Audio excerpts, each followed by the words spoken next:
Tā ir sanācis, ka ļoti daudz gadus vēl pārstāvot VUGT struktūru, strādājis pašvaldības civilās aizsardzības komisijā kā vietnieks. Un jāatzīst, ka ņemot vērā arī to situāciju, kā ģeopolitiski šobrīd ir pasaulē, tad man ir ļoti, ļoti grūti iedomāties, kā savus pienākumus nevis reprezentatīvi, bet pamatoti un pie situācijas varētu veikt pašvaldības vadība, kurai nav šī pielaide pie valsts noslēpuma. Man ir ļoti grūti iedomāties, kā varētu vadīt kāds cits cilvēks, jo komisijas sēdē izskanēja arī no dažas institūcijas, ka varbūt tas varētu būt finanšu, piemēram, pašvaldības finanšu dienesta vadītājs. Jo kādēļ tad ir šis pašvaldības vadītājs, šeit civilās aizsardzības komisijas priekšsēdētājs?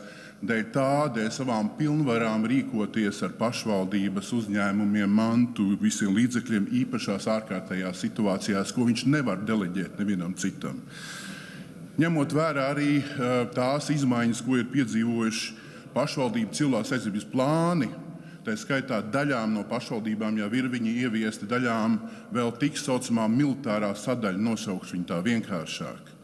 Tad šajā sadaļas pati šī sadaļa un arī tie pielikumi klātie ir ierobežoti pieejamības informācija, kurā ir minēts viss, sākot ar infrastruktūras objektiem, kas viņiem notiek, kas viņus apsargā, kuri viņi reāli ir pašvaldībā, pa kuriem ceļiem sadarbībā ar NBS, kur pārvietojas militārā tehnika, kur paliek pašvaldība, kur paliek iedzīvotāji, kā tiek organizēta evakuācija. Tā viss ir ierobežota informācija, un to ir jāstrādā pašvaldības pirmajām personām, nevis kādiem citiem. Tā kā aicinu atbalstīt prezidenta kancelēs iniciatīvu un komisijā lemto. Paldies!